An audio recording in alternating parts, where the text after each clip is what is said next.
शेषाचलं समासाद्य कश्यपाद्या महर्षयः वेङ्कटेशं रमानाथं शरणं प्रापुरञ्जसा कलिसन्तारकं मुख्यं स्तोत्रमेतज्ञपेन्नरः सप्तर्षिवाक्प्रसादेन विष्णुस्तस्मै प्रसीदति। कश्यप उवाच कादिह्रीमन्तविद्यायाः प्राप्यैव परदेवता कलौ श्रीवेङ्कटेशाख्या तामहं शरणं भजे। अत्रिरुवाच अकारादिक्षकारान्तवर्णैर्यः प्रतिपाद्यते कलौ स वेङ्कटेशाख्यः शरणं मे रमापतिः। भरद्वाज उवाच भगवान् भार्गवीकान्तो भक्ताभीप्सितदायकः भक्तस्य वेङ्कटेशाख्यो भरद्वाजस्य मे गतिः। विश्वामित्र उवाच विराड्विष्णुर्विधाता च विश्वविज्ञानविग्रहः विश्वामित्रस्य शरणं वेङ्कटेशो विभुः सदा। गौतम उवाच गौर्गौरीशप्रियो नित्यं गोविन्दो गोपतिर्विभुः शरणं गौतमस्यास्तु वेङ्कटाद्रिशिरोमणिः। जमदग्निरुवाच जगत्कर्ता जगद्भर्ता जगद्धर्ता जगन्मयः जमदग्नेः प्रसन्नस्य जीवेशो वेङ्कटेश्वरः। वसिष्ठ उवाच वस्तु विज्ञानमात्रं यन्निर्विशेषं सुखं च सत् तद्ब्रह्मैवाहमस्मीति वेङ्कटेशं भजे सदा। सप्तर्षिरचितं स्तोत्रं सर्वदा यः पठेन्नरः सोऽभयं प्राप्नुयात् सत्यं सर्वत्र विजयी भवेत् इति सप्तर्षिभिः कृतं श्रीवेङ्कटेश्वर शरणागतिस्तोत्रम्।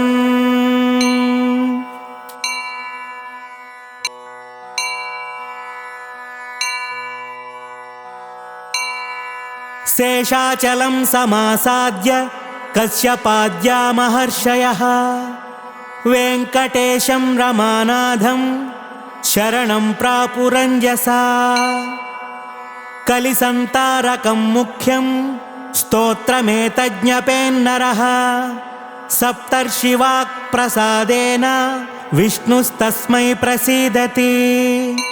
कश्यप उवाच कादिह्रीमन्तविद्यायाः प्राप्यैव परदेवता कलौ श्रीवेङ्कटेशाख्या तामहं शरणं भजे। अत्रिरुवाच अकारादिक्षकारान्तवर्णैर्यः प्रतिपाद्यते कलौ स वेङ्कटेशाख्यः शरणं मे रमापतिः। भरद्वाज उवाच भगवान् भार्गवीकान्तो भक्ताभीप्सितदायकः भक्तस्य वेङ्कटेशाख्यो भरद्वाजस्य मे गतिः। विश्वामित्र उवाच विराड्विष्णुर्विधाता च विश्वविज्ञानविग्रहः विश्वामित्रस्य शरणं वेङ्कटेशो विभुः सदा। गौतम उवाच गौर्गौरीशप्रियो नित्यं गोविन्दो गोपतिर्विभुः शरणं गौतमस्यास्तु वेङ्कटाद्रिशिरोमणिः। जमदग्निरुवाच जगत्कर्ता जगद्भर्ता जगद्धर्ता जगन्मयः जमदग्नेः प्रसन्नस्य जीवेशो वेङ्कटेश्वरः।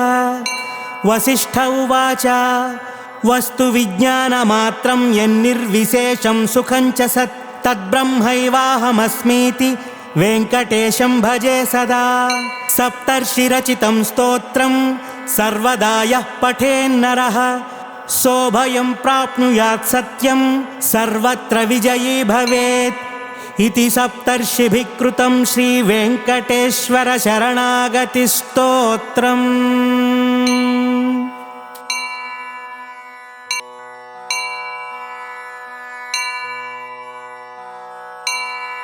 शेषाचलं समासाद्य कश्यपाद्या महर्षयः वेङ्कटेशं रमानाथं शरणं प्रापुरञ्जसा कलिसन्तारकं मुख्यं स्तोत्रमेतज्ञपेन्नरः सप्तर्षिवाक्प्रसादेन विष्णुस्तस्मै प्रसीदति कश्यप उवाच कादिह्रीमन्तविद्यायाः प्राप्यैव परदेवता कलौ श्रीवेङ्कटेशाख्या तामहं शरणं भजे अत्रिरुवाच अकारादिक्षकारान्तवर्णैर्यः प्रतिपाद्यते कलौ स वेङ्कटेशाख्यः शरणं मे रमापतिः भरद्वाज उवाच भगवान् भार्गवीकान्तो